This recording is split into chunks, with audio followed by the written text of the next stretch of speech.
Dans le vaste hall de l'aéroport Paris-Charles de Gaulle, où les lumières éclatantes se mêlaient aux murmures des voyageurs pressés, une silhouette discrète avançait avec une assurance calme, presque imperceptible. Luca Moro, un adolescent noir de 17 ans, glissait son petit bagage à roulettes sur le sol lustré, ses lunettes fines perchées sur son nez, ses yeux sombres et vifs, scrutant l'effervescence autour de lui avec une curiosité contenue. Il portait un simple sweat à capuche gris, un jean légèrement usé et des baskets blanches qui avaient déjà vu de nombreux voyages. Rien dans son apparence ne criait le luxe, mais son regard trahissait une intelligence aiguisée, un esprit façonné par des années d'efforts et de détermination. Ce jour-là était spécial pour Lucas. Après avoir achevé son dernier semestre dans un lycée prestigieux de Paris avec des résultats exemplaires, il venait de décrocher une bourse complète pour une université de renom aux États-Unis. Cette réussite n'était pas seulement le fruit de son travail acharné, mais aussi la preuve éclatante d'une résilience héritée d'un passé familial modeste mais tenace.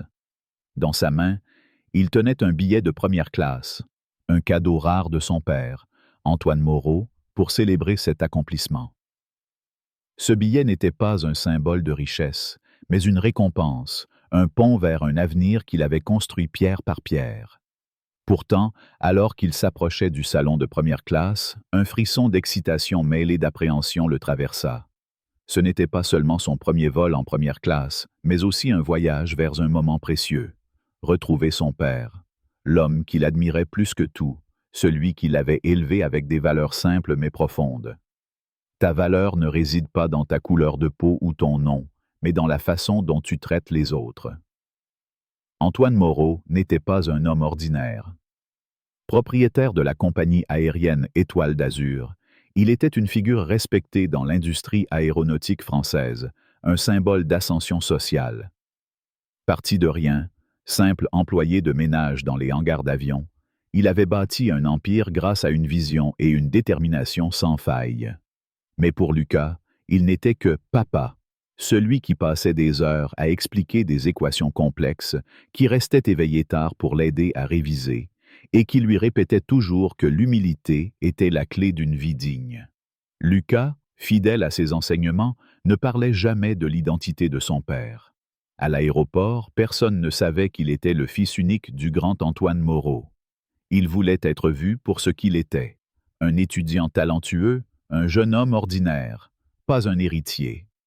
Ce billet de première classe, glissé dans sa poche, représentait bien plus qu'un accès à un siège confortable. C'était une reconnaissance, un moment de fierté partagé avec son père, et un voyage vers la maison, vers un dîner chaleureux et des rires partagés autour d'une table familiale.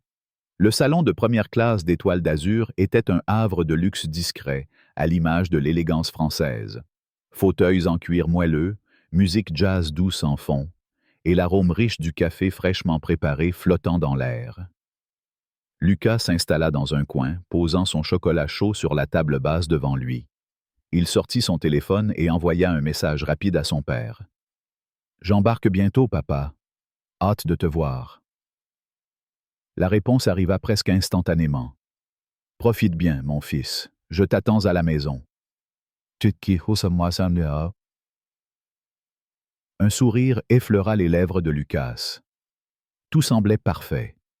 Mais cette quiétude fut de courte durée. À peine avait-il rangé son téléphone qu'un regard perçant, presque tranchant, se posa sur lui depuis le comptoir de service à l'autre bout du salon. Marianne Dubois, la chef de cabine principale, l'observait. Marianne, une femme d'une quarantaine d'années, incarnait l'image même de la perfection professionnelle. Ses cheveux blonds impeccablement coiffés, son uniforme bleu marine ajusté et son port altier donnaient une impression d'autorité naturelle. Avec près de 20 ans d'expérience sur des vols internationaux, elle était une figure incontournable à bord des avions d'Étoile d'Azur. Mais derrière son sourire poli et ses manières impeccables se cachait une arrogance froide, une assurance forgée par des années à imposer son autorité dans les cabines de première classe. Lorsqu'elle aperçut Lucas, son regard s'attarda un instant de trop. Ce n'était pas son sac à dos usé ou ses vêtements simples qui attirèrent son attention, mais la couleur de sa peau. Ses lèvres se pincèrent légèrement, un geste presque imperceptible, mais qui trahissait un préjugé profondément ancré. Elle se pencha vers Claire, une jeune hôtesse de l'air qui triait des documents à ses côtés, et murmura d'un ton sec, juste assez fort pour être entendu. On dirait que n'importe qui peut entrer en première classe de nos jours. Claire, une brunette d'une vingtaine d'années, fraîchement formée et encore intimidée par l'aura de Marianne, baissa les yeux, hésitant entre ignorer le commentaire ou y répondre. Elle choisit le silence, mais son regard glissa brièvement vers Lucas, une lueur d'embarras dans les yeux. Lucas, bien qu'il n'ait pas entendu les mots exacts, sentit le poids de ce regard. Ce n'était pas la première fois qu'il faisait face à ces coups d'œil scrutateurs, ces jugements silencieux qui semblaient dire qu'il n'était pas à sa place. Il avait appris à les ignorer, à avancer comme si de rien n'était, mais aujourd'hui, ce regard semblait différent, plus insistant, plus déterminé à le faire plier. Il prit une gorgée de son chocolat chaud, ses doigts serrant légèrement la tasse, et se concentra sur son téléphone, espérant que l'incident s'arrêterait là. Mais Marianne n'en avait pas fini. Depuis son poste derrière le comptoir, elle consulta la liste des passagers de première classe sur sa tablette, son doigt glissant sur l'écran avec une précision méthodique. Lorsqu'elle arriva au nom de Luca Moro, ses sourcils se froncèrent. « Moro » murmura-t-elle pour elle-même, comme si ce nom, si commun en France, ne pouvait pas appartenir à ce garçon. Elle ne chercha pas à vérifier davantage. Dans son esprit, il y avait forcément une erreur. Un adolescent noir, habillé si simplement, ne pouvait pas être un passager de première classe, pas selon les critères rigides qu'elle s'était forgés au fil des années. Marianne s'avança vers Lucas, ses talons claquant doucement sur le sol brillant du salon. Son sourire était poli, mais ses yeux trahissaient une froideur calculée. « Monsieur » commença-t-elle, sa voix mielleuse mais teintée d'une condescendance subtile. « Puis-je voir votre billet, s'il vous plaît » Lucas leva les yeux, surpris mais calme. Il sortit le billet de sa poche et le tendit sans un mot. Marianne le saisit, ses doigts effleurant le papier comme si elle cherchait une imperfection, un signe qu'il s'agissait d'un faux. Elle examina les mots « première classe » imprimés en lettres grasses, mais son expression ne changea pas. Au lieu de s'excuser ou de confirmer la validité du billet, elle inclina légèrement la tête, son sourire s'élargissant d'une manière qui semblait presque moqueuse. « Il doit y avoir une erreur, dit-elle, son ton faussement aimable. La première classe n'est pas, disons, pour tout le monde. Êtes-vous sûr d'être au bon endroit? Le comptoir de l'économie est juste là-bas. » Elle désigna d'un geste vague une file d'attente bondée à l'autre bout du hall. Lucas cligna des yeux, son regard passant du billet à Marianne.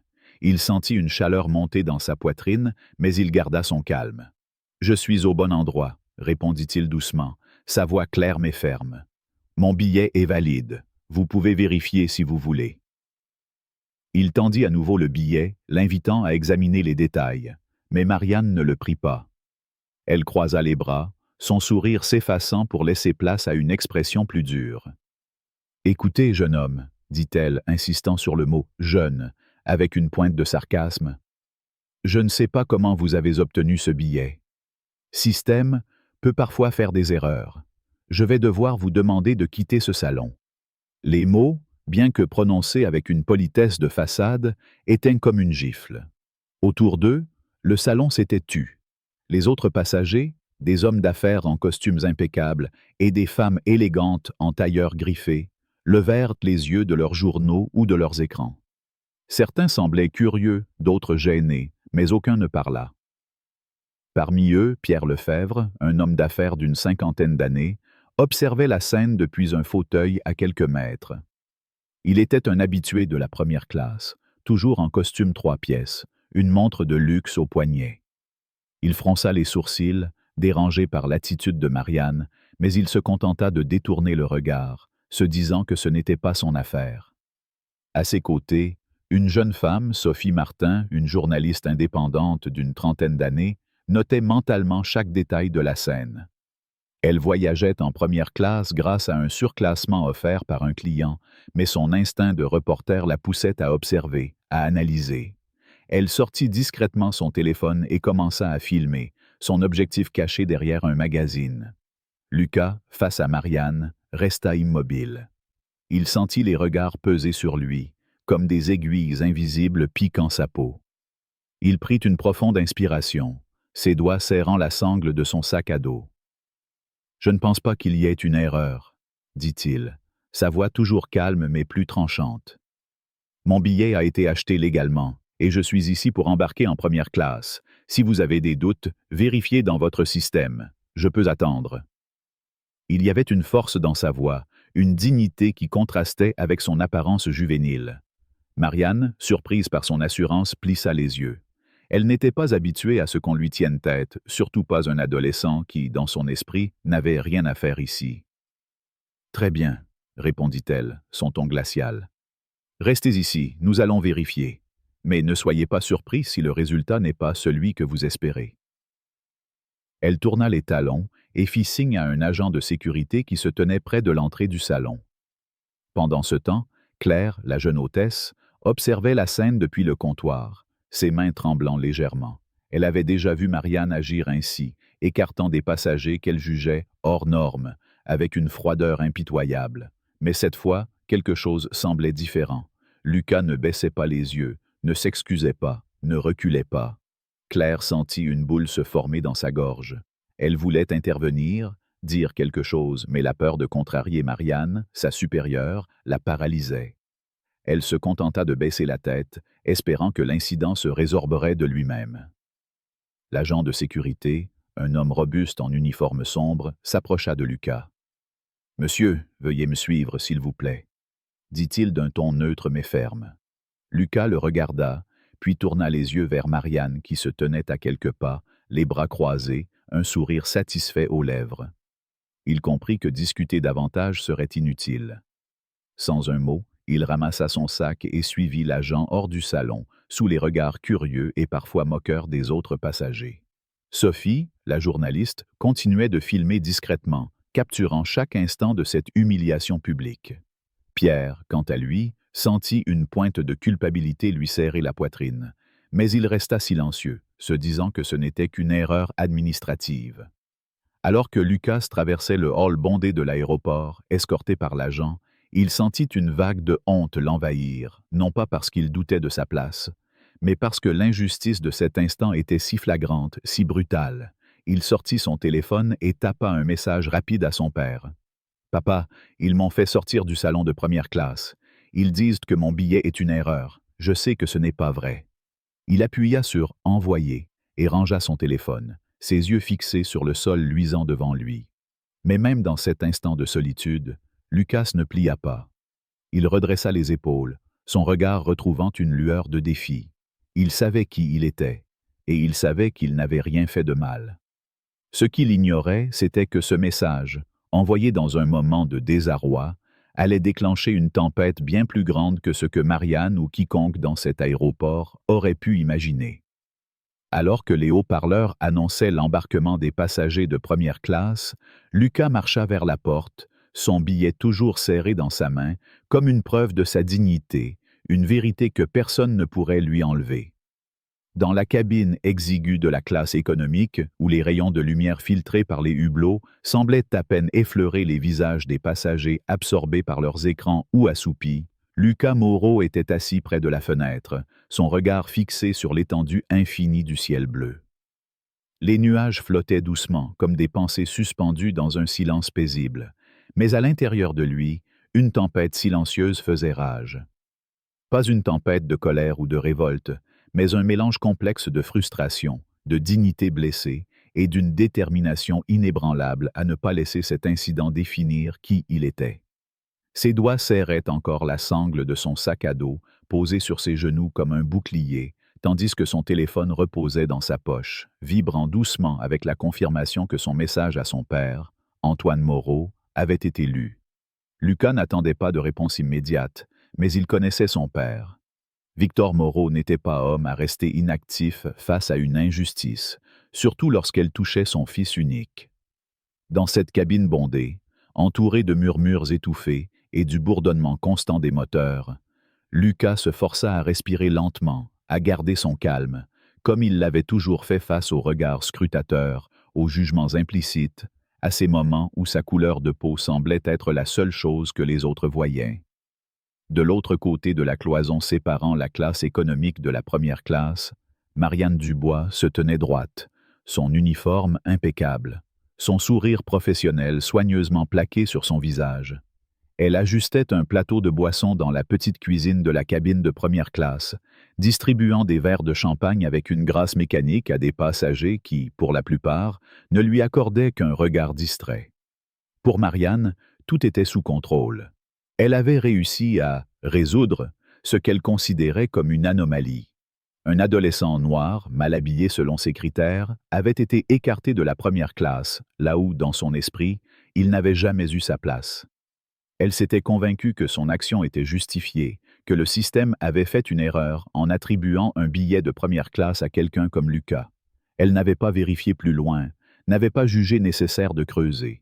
Pour elle, l'ordre était rétabli, et la cabine de première classe restait le sanctuaire d'élégance et de privilèges qu'elle avait toujours protégé avec une rigueur presque obsessionnelle. Pourtant, sous cette façade de contrôle, une légère tension frémissait. Elle ne pouvait s'empêcher de repenser au regard de Lucas, à cette assurance calme qui l'avait déstabilisée, à cette absence de peur dans ses yeux lorsqu'elle l'avait confronté. Elle chassa cette pensée, se disant que tout cela n'était qu'un incident mineur, un de plus dans sa longue carrière. Mais dans la cabine économique, l'atmosphère n'était pas aussi sereine que Marianne l'imaginait. Les passagers, témoins de l'incident au salon de première classe ou ayant entendu les murmures qui circulaient, commençaient à échanger des regards, des chuchotements. Certains, comme Pierre Lefebvre, l'homme d'affaires qui avait observé la scène en silence, ressentaient une pointe de malaise. Assis à quelques rangées de Lucas, Pierre triturait nerveusement son stylo, son regard oscillant entre son ordinateur portable et le dos de l'adolescent près du hublot. Il se souvenait de la manière dont Marianne avait parlé à Lucas, de ce ton faussement poli qui cachait une hostilité évidente. Pierre était un habitué des vols long courriers, un homme qui avait gravi les échelons dans le monde des affaires grâce à sa discrétion et son pragmatisme. Mais aujourd'hui, son silence face à l'injustice qu'il avait vue le rongeait. Il se pencha légèrement vers son voisin, un homme d'âge mûr en costume gris, et murmura « C'est incroyable, non? Ce garçon avait un billet valide, et ils l'ont traité comme un intrus. » Son voisin hocha la tête, un soupir discret s'échappant de ses lèvres. « C'est toujours comme ça, » répondit-il à voix basse. « Certains pensent qu'ils peuvent juger qui mérite quoi juste en un coup d'œil. » À quelques sièges de là, Sophie Martin, la journaliste indépendante, était plongée dans son téléphone. Elle avait discrètement filmé l'incident au salon de première classe, capturant chaque mot de Marianne, chaque geste de Lucas. Sophie était une femme vive, avec des cheveux châtains coupés au carré et un regard perçant qui ne manquait jamais un détail. Travaillant souvent sur des enquêtes sociales, elle avait un flair pour repérer les injustices, et ce qu'elle venait de voir n'était pas seulement un incident isolé, mais un exemple flagrant de discrimination. Assise en classe économique après avoir renoncé à son surclassement pour mieux observer la dynamique à bord, elle tapait rapidement sur son écran, rédigeant un court post pour X. Témoin d'une injustice choquante sur un vol d'étoiles d'azur, un jeune passager noir avec un billet de première classe valide, humilié et relégué en économie par une chef de cabine. La vidéo suit. Justice pour tous. Elle hésita un instant avant d'appuyer sur « Publier », consciente que ce message pourrait déclencher une vague de réactions. Mais son instinct de journaliste l'emporta. Elle envoya le post, accompagné d'un extrait flouté de la vidéo pour protéger l'identité de Lucas, et en quelques minutes, les notifications commencèrent à affluer. Pendant ce temps, Claire, la jeune hôtesse, se sentait de plus en plus mal à l'aise. Affectée à la classe économique, elle passait dans les allées, distribuant des plateaux repas avec un sourire forcé. Chaque fois qu'elle passait près de Lucas, elle évitait son regard, mais son cœur battait plus vite. Elle avait vu comment Marianne traitait certains passagers, ceux qui ne correspondaient pas à son idée de ce que devait être un voyageur de première classe. Claire, qui n'avait rejoint Étoile d'Azur que depuis 6 mois, était encore intimidée par l'autorité de Marianne. Mais elle avait aussi une conscience, un sens de la justice forgé par son éducation dans une petite ville de Provence, où sa mère lui avait appris à toujours défendre ce qui était juste, même au prix de l'inconfort. Après avoir distribué un dernier plateau, elle prit une profonde inspiration et s'approcha de Lucas, s'accroupissant légèrement à côté de son siège pour ne pas attirer l'attention. « Monsieur, » murmura-t-elle, sa voix tremblante mais sincère, « je voulais juste vous dire, Je suis désolé pour ce qui s'est passé. Ce n'était pas juste. Lucas tourna la tête, surpris. Il observa Claire, ses joues légèrement rosies par l'embarras, ses yeux évitant les siens comme si elle craignait d'avoir franchi une ligne. Il lui offrit un sourire doux, presque apaisant. « Merci, » répondit-il simplement. « Ce n'est pas votre faute. » Claire hocha la tête, hésitante, puis ajouta à voix basse. « Marianne, elle fait ça parfois. Elle pense qu'elle peut décider qui a le droit d'être où. Je n'ai jamais osé dire quoi que ce soit, mais aujourd'hui, je me sens mal de ne pas avoir parlé. »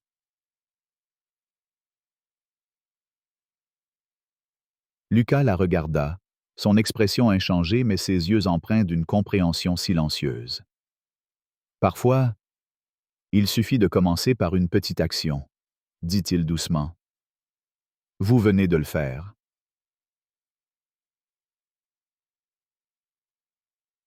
Ces mots, simples mais lourds de sens, firent monter une chaleur dans la poitrine de Claire. Elle se redressa, murmura un « merci », à peine audible, et retourna à son travail, son cœur un peu plus léger, mais toujours alourdi par la peur de ce que Marianne pourrait faire si elle découvrait cette conversation. Dans la cabine de pilotage, l'atmosphère était tout aussi tendue. Le commandant de bord, Philippe Garnier, un homme d'une cinquantaine d'années, aux tempes grisonnantes et au regard acéré, venait de recevoir un appel qui avait fait frémir l'air autour de lui. L'écran de son téléphone affichait un numéro prioritaire, celui de la Direction générale d'Étoile d'Azur. Lorsqu'il décrocha, la voix d'Antoine Moreau, calme mais tranchante comme une lame, résonna dans le cockpit. « Philippe, » commença Antoine sans préambule, « je viens de recevoir un message de mon fils, Lucas Moreau. Il a été retiré de la première classe malgré un billet parfaitement valide. Je veux que vous vérifiiez immédiatement ce qui s'est passé et que vous vous assuriez qu'il soit traité avec le respect qu'il mérite. Et prêtez une attention particulière à la chef de cabine, Marianne Dubois. Je veux un rapport détaillé sur ses agissements. » Le commandant hocha la tête, bien qu'Antoine ne pût le voir, et répondit avec une déférence teintée de prudence. « Oui, monsieur Moreau, je m'en occupe personnellement, tout de suite. » Lorsque l'appel prit fin, Philippe posa le téléphone, son regard fixé sur l'écran de navigation devant lui, mais son esprit était ailleurs. Il connaissait Marianne depuis des années. Elle était compétente, rigoureuse, mais il avait entendu des rumeurs sur son comportement, sur cette tendance à juger les passagers selon des critères qui n'avaient rien à voir avec leur billet. Il passa une main sur son front, sentant le poids de la responsabilité qui venait de lui être confiée. Il appuya sur l'interphone interne et convoqua Marianne au cockpit, sa voix ferme mais neutre. « Mademoiselle Dubois, veuillez vous présenter immédiatement au cockpit. C'est urgent. » Dans la cabine de première classe, Marianne reçut l'appel avec une légère crispation. Elle ajusta son chignon, lissa son uniforme et se dirigea vers le cockpit, son pas assuré masquant une vague inquiétude.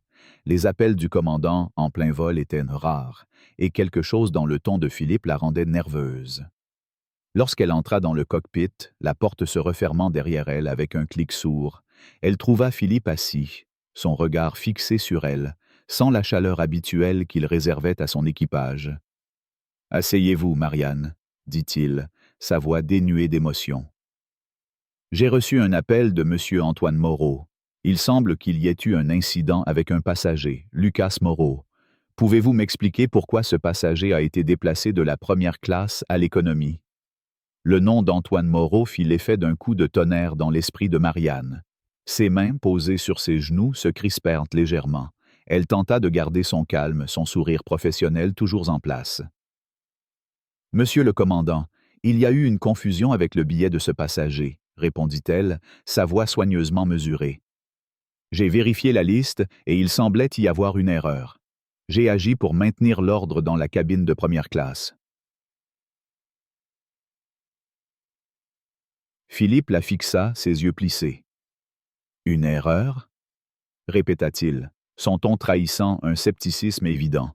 « Le billet a été vérifié comme valide, et ce passager, Marianne, est le fils de M. Moreau. » Le silence qui suivit fut assourdissant.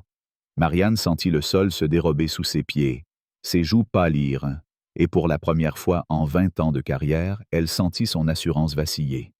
Son fils? Balbutia-t-elle, incapable de masquer le tremblement dans sa voix. Philippe hocha la tête, son regard froid. Oui, et M. Moreau exige une enquête complète. Vous devriez retourner à vos fonctions pour l'instant, mais je vous suggère de réfléchir à vos actions. Marianne quitta le cockpit, ses jambes soudain lourdes, comme si chaque pas était une lutte contre une tempête invisible. Elle traversa la cabine de première classe, ignorant les regards curieux des passagers qui semblaient sentir que quelque chose n'allait pas. Elle s'arrêta dans la petite cuisine, ses mains tremblantes alors qu'elle ajustait machinalement son chignon. Son esprit tournoyait, rejouant chaque mot, chaque geste qu'elle avait adressé à Lucas. Comment avait-elle pu ne pas savoir? Comment avait-elle pu commettre une erreur aussi monumentale? Elle savait qu'Antoine Moreau n'était pas seulement le propriétaire de la compagnie. C'était un homme connu pour sa droiture, pour son intolérance envers toute forme d'injustice. Et elle venait de s'en prendre à son fils. Prise d'une soudaine impulsion, Marianne décida de tenter de réparer son erreur. Elle traversa la cloison vers la classe économique, ses talons claquant avec une urgence qu'elle ne pouvait cacher. Lorsqu'elle aperçut Lucas, toujours assis près du hublot, son calme apparent la déstabilisa encore davantage. Elle s'approcha, s'accroupissant légèrement à côté de lui, son sourire forcé trahissant son anxiété.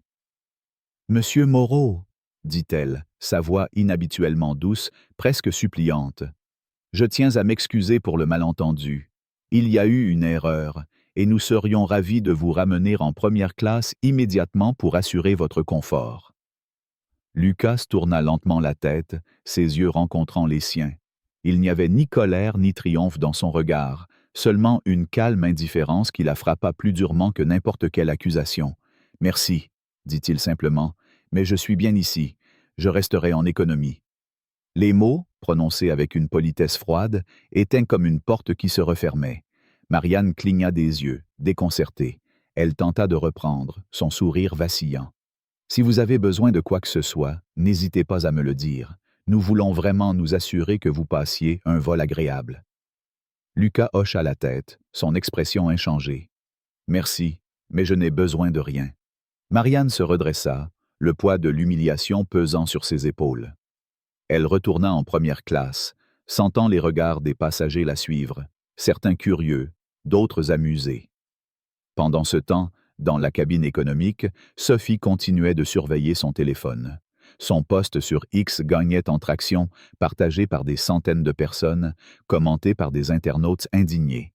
« C'est inacceptable !» écrivait l'un. « Étoile d'Azur doit répondre de ça !» disait un autre. Sophie sourit légèrement, satisfaite de voir que son geste, bien que discret, commençait à faire des vagues. Elle jeta un coup d'œil à Lucas, qui semblait imperturbable, et se promit de lui parler après l'atterrissage. Elle voulait raconter son histoire, pas pour le sensationnalisme, mais pour montrer que même un seul acte d'injustice pouvait réveiller une conscience collective. Dans la cabine économique, les murmures s'intensifiaient.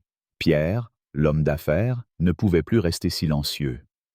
Il se pencha vers son voisin et dit, un peu plus fort cette fois, « Ce garçon n'a rien fait de mal. Il était si calme, si poli. Et pourtant, regardez comment ils l'ont traité. » Une femme âgée, assise à quelques rangées devant Lucas, hocha la tête, ses lèvres pincées. « C'est honteux, » murmura-t-elle à son compagnon. « À notre époque, voir une telle discrimination, c'est triste. » Les mots, bien que chuchotés, portaient une force croissante, comme des gouttes d'eau formant une vague. Lucas, qui n'écoutait qu'à moitié, sentit une chaleur subtile monter dans sa poitrine. Il n'était pas seul, pas tout à fait. Soudain, la voix du commandant Philippe résonna dans les haut-parleurs, coupant court au murmure. « Mesdames et messieurs, » commença-t-il, son ton grave, inhabituellement solennel.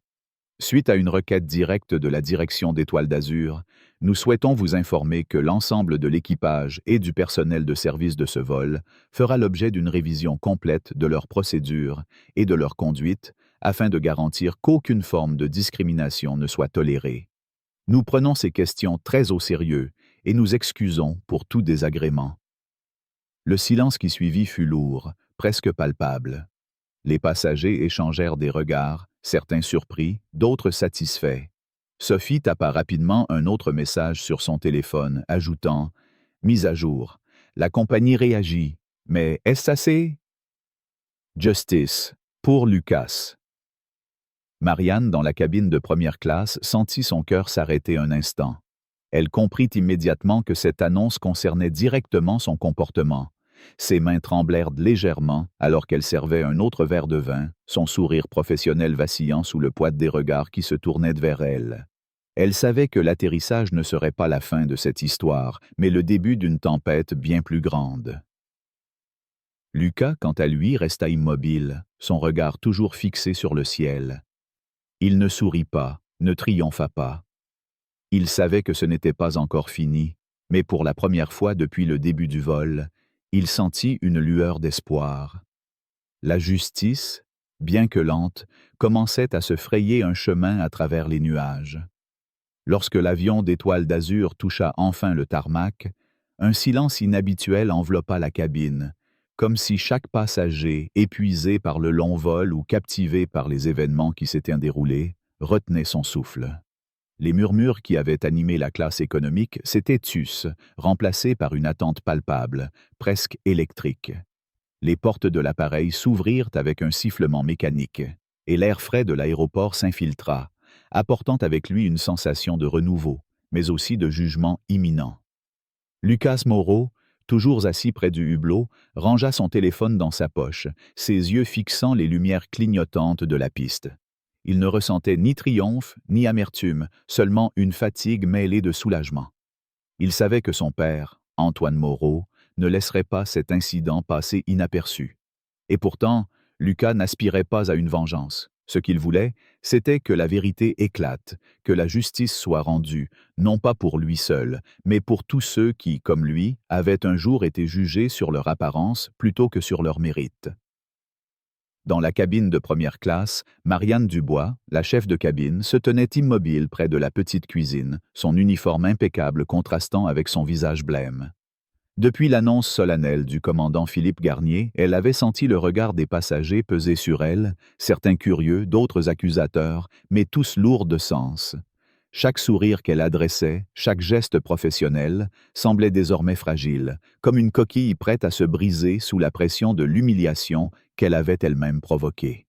Elle savait que l'atterrissage ne marquerait pas la fin de cette épreuve, mais le début d'une confrontation qu'elle ne pouvait plus éviter. Ses mains, habituellement si sûres, tremblaient légèrement alors qu'elle rangeait un dernier plateau. Elle évitait de croiser le regard des autres membres d'équipage, en particulier celui de Claire, la jeune hôtesse qui, elle le sentait, avait vu en elle une faille qu'elle-même n'avait jamais voulu reconnaître. Soudain, un mouvement à l'entrée de la cabine attira l'attention de tous. Antoine Moreau, le propriétaire d'Étoile d'Azur, entra dans l'avion avec une présence qui imposait le silence. Grand, vêtu d'un costume anthracite taillé sur mesure, ses lunettes sans monture accentuant l'éclat perçant de ses yeux sombres, il avançait avec une assurance calme mais indéniable. Derrière lui, deux cadres supérieurs de la compagnie, une femme élégante en tailleur gris et un homme aux cheveux poivre et sel, suivaient, leur visage grave reflétant la tension du moment. Antoine ne salua personne, ne s'arrêta pas pour échanger des banalités. Ses pas, mesurés mais lourds, résonnaient comme un verdict dans le silence de la cabine. Les passagers, qui s'étaient levés pour récupérer leurs bagages, s'immobilisèrent, leurs regards convergeant vers cet homme dont la réputation dans l'industrie aéronautique était légendaire.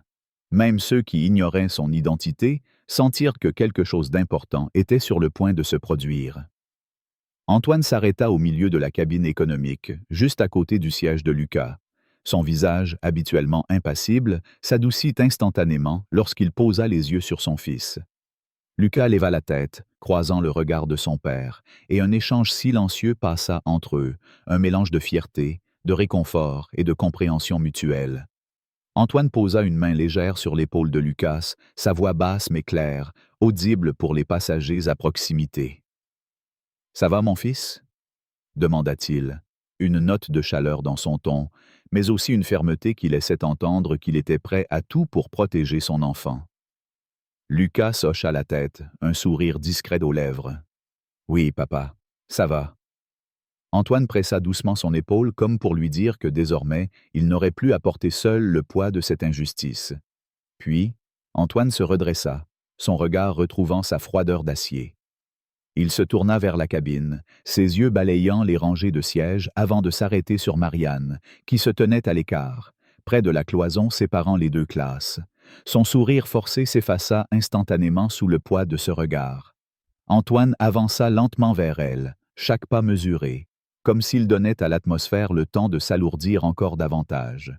Lorsqu'il fut à quelques mètres d'elle, il s'arrêta et parla, sa voix calme mais d'une clarté tranchante qui résonna dans toute la cabine. « Mesdames et messieurs, commença-t-il, s'adressant à la fois à Marianne et aux passagers, je tiens à clarifier une chose devant vous tous. Ce qui s'est passé sur ce vol n'est pas une question personnelle. Ce n'est pas parce que le jeune homme concerné est mon fils. C'est parce que chaque passager, quel que soit son âge, sa couleur de peau ou son apparence, mérite d'être traité avec respect et dignité. Aujourd'hui, cette valeur fondamentale a été bafouée. » Les mots d'Antoine tombèrent comme des pierres dans un étang, créant des ondes de silence qui se propagèrent dans la cabine. Marianne baissa la tête, ses mains crispées l'une contre l'autre, ses ongles s'enfonçant dans ses paumes. Elle voulut parler, se défendre, mais aucun son ne sortit. Les passagers, figés, écoutaient, certains hochant la tête en signe d'approbation, d'autres échangeant des regards entendus. Sophie Martin, la journaliste, était déjà en train de filmer discrètement, son téléphone capturant chaque mot d'Antoine. Pierre Lefebvre, l'homme d'affaires qui s'était tu au salon de première classe, sentit une boule se former dans sa gorge.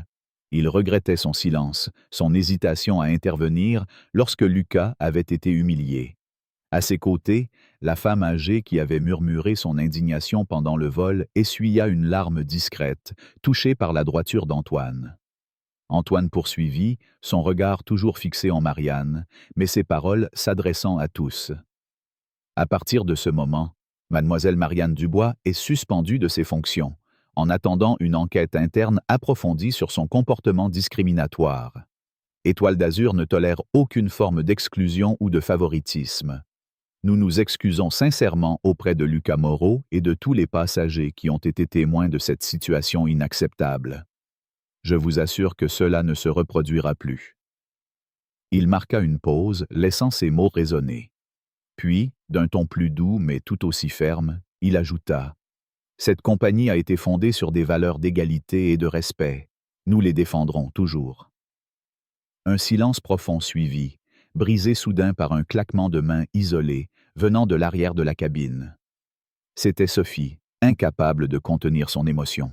Rapidement, d'autres mains se joignirent, et un tonnerre d'applaudissements éclata, résonnant comme une vague à travers l'avion. Ce n'était pas seulement une approbation pour Antoine, mais un cri de soulagement, une reconnaissance collective que la justice, bien que tardive, avait été rendue. Lucas, toujours assis, ne se joignit pas aux applaudissements. Il baissa les yeux, un léger sourire aux lèvres, non pas de triomphe, mais de gratitude. Il savait que ce moment n'était pas seulement pour lui, mais pour tous ceux qui avaient un jour été jugés indignes à cause de leur apparence. Marianne, au centre de cette tempête, sentit chaque claquement de main comme un coup porté à son orgueil. Elle tenta de maintenir sa posture droite, mais ses épaules s'affaissèrent légèrement, et elle se détourna, disparaissant derrière la cloison menant à la cuisine de l'équipage. Là, seule, elle s'appuya contre le comptoir, son souffle court, ses pensées en désordre. Elle avait passé des années à construire une carrière irréprochable, à imposer son autorité, mais en un instant, tout s'était effondré. Elle savait que cette suspension n'était que le début, que l'enquête révélerait non seulement cet incident, mais aussi d'autres comportements qu'elle avait crus insignifiants, ces jugements hâtifs qu'elle avait portés sur d'autres passagers au fil des ans. Pendant ce temps, dans la cabine économique, Sophie s'approcha de Lucas, son carnet à la main. « Monsieur Moreau, » dit-elle doucement. « Je m'appelle Sophie Martin, je suis journaliste. Ce qui vous est arrivé est inacceptable, et je veux raconter votre histoire si vous êtes d'accord. Pas pour faire du sensationnalisme, mais pour montrer que des injustices comme celle-ci ne doivent pas rester dans l'ombre. » Lucas la regarda, hésitant un instant. Il n'aimait pas être au centre de l'attention, mais il voyait dans les yeux de Sophie une sincérité qui le toucha. « Je vais y réfléchir, » répondit-il. « Mais merci. Merci d'avoir vu ce qui s'est passé. » Sophie hocha la tête, lui tendant une carte de visite. « Quand vous serez prêt, appelez-moi. Votre histoire peut changer les choses. » Mais qu'est? Claire, la jeune hôtesse, observait la scène de loin. Elle avait entendu l'annonce d'Antoine, vu la réaction des passagers, et quelque chose en elle se brisa. Elle ne pouvait plus rester silencieuse. Après l'atterrissage, elle s'approcha d'un des cadres supérieurs qui accompagnaient Antoine et demanda à parler en privé. Dans un bureau discret de l'aéroport, elle raconta tout. Les remarques désobligeantes de Marianne envers d'autres passagers, les pressions qu'elle exerçait sur les jeunes membres d'équipage pour qu'ils suivent ses directives sans poser de questions, et sa propre culpabilité d'avoir gardé le silence trop longtemps. « Je veux faire ce qui est juste, » dit-elle, les larmes aux yeux. « Je ne veux plus être complice de ce genre de comportement. » Le cadre l'écouta attentivement, prenant des notes, et lui assura que son témoignage serait pris en compte dans l'enquête. Quelques semaines plus tard, l'incident ne fut pas oublié. Le post de Sophie sur X était devenu viral, partagé des milliers de fois, avec des commentaires exigeant des comptes d'Étoile d'Azur. Antoine, fidèle à sa parole, lança une réforme profonde de la compagnie. Il ordonna une révision complète des procédures de service et mit en place des formations obligatoires sur l'égalité et la lutte contre la discrimination. Ces formations, loin d'être de simples cours théoriques, incluaient des discussions ouvertes, des mises en situation où les employés devaient confronter leurs propres préjugés. L'histoire de Lucas fut intégrée au programme, non pas comme un exemple de vengeance, mais comme un rappel que chaque passager, chaque personne, méritait respect et dignité. Marianne, après sa suspension, passa des semaines dans une introspection douloureuse. Elle rédigea une lettre adressée à Antoine et au conseil d'administration, non pour demander une réintégration immédiate, mais pour exprimer un remords sincère. « J'ai passé des années à croire que mon rôle était de maintenir un certain ordre, » écrivit-elle. « Mais je réalise maintenant que cet ordre était construit sur des jugements injustes. Je veux apprendre à être meilleur, à servir avec un cœur ouvert, pas avec des préjugés. » Après de longues délibérations, et fidèle à ses valeurs humanistes, Antoine accepta de lui donner une seconde chance. Marianne revint à Étoile d'Azur dans un rôle probatoire, sous supervision stricte, avec pour mission non seulement de servir les passagers, mais de réapprendre ce que signifiait vraiment le service. Respecter chaque individu, sans distinction. Un jour, sur un autre vol, Lucas et Antoine prirent place ensemble en première classe. L'atmosphère était différente, plus légère. Les hôtesses souriaient avec une chaleur sincère, leurs gestes empreints d'une égalité nouvelle. Lucas, assis près du hublot, observa les nuages défiler, un sourire paisible sur les lèvres. Il tourna la tête vers son père, qui lui rendit un regard empli de fierté. « Tu as fait ce qu'il fallait, » murmura Antoine. « Tu as tenu bon. » Lucas hocha la tête, ses yeux brillants d'une lumière qu'aucune injustice n'avait pu éteindre. À l'extérieur, le ciel était clair, et l'avion glissait doucement, porté par un vent de changement. Sophie, dont l'article sur l'incident avait été publié dans un grand journal français, avait donné une voix à Lucas, transformant une humiliation en un cri pour la justice. Et dans cette cabine, où chaque passager était désormais traité avec le même respect, Lucas comprit que la vérité, lorsqu'elle était défendue avec dignité, pouvait changer non seulement un vol, mais un monde entier. L'histoire de Lucas Moreau, ce jeune homme confronté à une injustice criante lors d'un vol d'Étoile d'Azur, est bien plus qu'un simple récit d'un incident isolé dans un aéroport parisien. Elle résonne comme un miroir tendu à notre société, reflétant des vérités parfois inconfortables sur les préjugés, la dignité et la force de la justice. En tant que Français, où l'idéal républicain de liberté, égalité, fraternité est gravé dans notre identité collective, cette histoire nous interpelle profondément, nous invitant à réfléchir à nos propres actions, à nos silences et à la manière dont nous pouvons contribuer à un monde plus équitable. À travers l'expérience de Lucas, de son père Antoine Et des personnages secondaires comme Sophie et Claire, nous tirons des leçons précieuses qui s'appliquent non seulement dans les couloirs d'un aéroport, mais dans chaque facette de notre vie quotidienne. D'abord, l'histoire de Lucas nous enseigne l'importance de la dignité face à l'adversité. Lucas, malgré l'humiliation publique infligée par Marianne Dubois, a choisi de répondre avec calme et assurance, refusant de laisser les préjugés définir sa valeur. Cette retenue, cette force intérieure, est une leçon universelle. Dans la culture française, où l'élégance ne se mesure pas seulement à l'apparence mais aussi à la manière dont on se comporte sous pression, Lucas incarne une forme de noblesse. Il nous rappelle que, face aux injustices, la colère ou la confrontation directe ne sont pas toujours les réponses les plus puissantes. Parfois, c'est en restant fidèle à soi-même, en préservant sa dignité, qu'on envoie le message le plus fort. Dans nos vies, que ce soit au travail, dans les interactions sociales ou face à des jugements hâtifs, nous pouvons appliquer cette leçon. Ne pas céder à la provocation, mais défendre nos droits avec une fermeté calme, comme Lucas l'a fait en tenant son billet comme une preuve de sa légitimité. Ensuite, l'histoire met en lumière le pouvoir du silence et de l'action collective. Les passagers, comme Pierre, qui ont d'abord choisi de rester silencieux face à l'injustice, représentent une réalité que nous connaissons tous.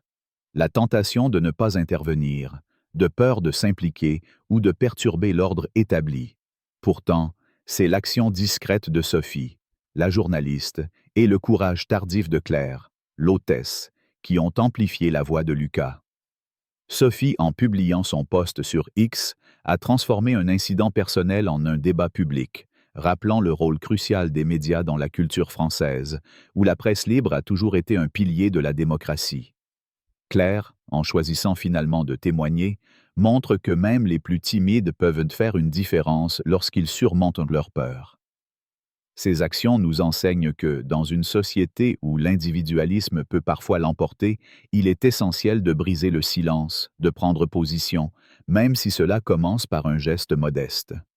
Que ce soit en signalant une injustice au travail, en soutenant un collègue discriminé ou en partageant une histoire qui mérite d'être entendue, chacun de nous a le pouvoir de faire bouger les lignes. L'intervention d'Antoine Moreau, quant à elle, illustre la responsabilité des leaders dans la lutte contre l'injustice. En France, où l'autorité est souvent respectée mais parfois crainte, Antoine incarne un leadership éclairé, guidé par des valeurs humanistes. Il ne se contente pas de défendre son fils, il agit pour réformer toute une compagnie, instaurant des formations contre la discrimination et redéfinissant les normes de service. Cette approche résonne avec l'esprit français de progrès social, où les institutions doivent évoluer pour refléter les idéaux d'égalité. Pour nous, cela signifie que, quel que soit notre rôle, parents, managers, enseignants, nous avons la responsabilité de promouvoir la justice dans nos sphères d'influence. Cela peut se traduire par des actions concrètes, organiser des discussions sur la diversité dans nos lieux de travail, éduquer nos enfants à respecter tous les individus ou simplement refuser de tolérer les remarques discriminatoires dans nos cercles sociaux. Enfin, l'histoire de Marianne, qui passe de l'arrogance à la rédemption, nous rappelle que le changement est possible, même pour ceux qui ont fauté. En France, où la notion de réhabilitation est profondément ancrée, notamment dans le système judiciaire et social, le parcours de Marianne est un exemple d'espoir. Sa lettre d'excuse et sa volonté de réapprendre montrent que les préjugés, bien qu'enracinés, peuvent être déconstruits par la réflexion et l'éducation. Cela nous invite à ne pas condamner hâtivement ceux qui commettent des erreurs, mais à leur offrir une chance de grandir, tout en exigeant des comptes. Dans nos vies, cela peut signifier pardonner à quelqu'un qui reconnaît ses torts, tout en veillant à ce que des mesures soient prises pour éviter que les mêmes erreurs se répètent. En appliquant ces leçons, nous pouvons construire une société plus juste, où chaque individu est jugé pour ses actions et non pour son apparence. L'histoire de Lucas nous pousse à nous interroger. Que ferions-nous si nous étions témoins d'une injustice? Resterions-nous silencieux, comme Pierre au début, ou aurions-nous le courage de Sophie ou de Claire? Elle nous rappelle que la justice n'est pas un concept abstrait, mais un engagement quotidien, fait de petits gestes qui, ensemble, créent un changement durable. Dans l'esprit français, où la solidarité et la défense des valeurs universelles sont des piliers, Cette histoire nous inspire à agir avec courage, à parler avec vérité et à toujours tendre vers un monde où l'égalité n'est pas un slogan, mais une réalité vécue. Si cette histoire vous a touché, si elle vous a inspiré à réfléchir à votre propre rôle dans la lutte contre l'injustice, alors agissons ensemble pour diffuser ce message. Cliquez sur J'aime pour montrer votre soutien, partagez cette vidéo pour qu'elle atteigne plus de cœurs et d'esprits, et abonnez-vous à notre chaîne pour ne pas manquer d'autres récits profonds et significatifs. Laissez un commentaire ci-dessous pour partager ce que vous feriez si vous étiez passager sur ce vol, ou comment vous appliquez ces leçons dans votre vie. Ensemble, faisons entendre la voix de la justice et construisons un monde plus équitable. À bientôt pour un nouveau voyage.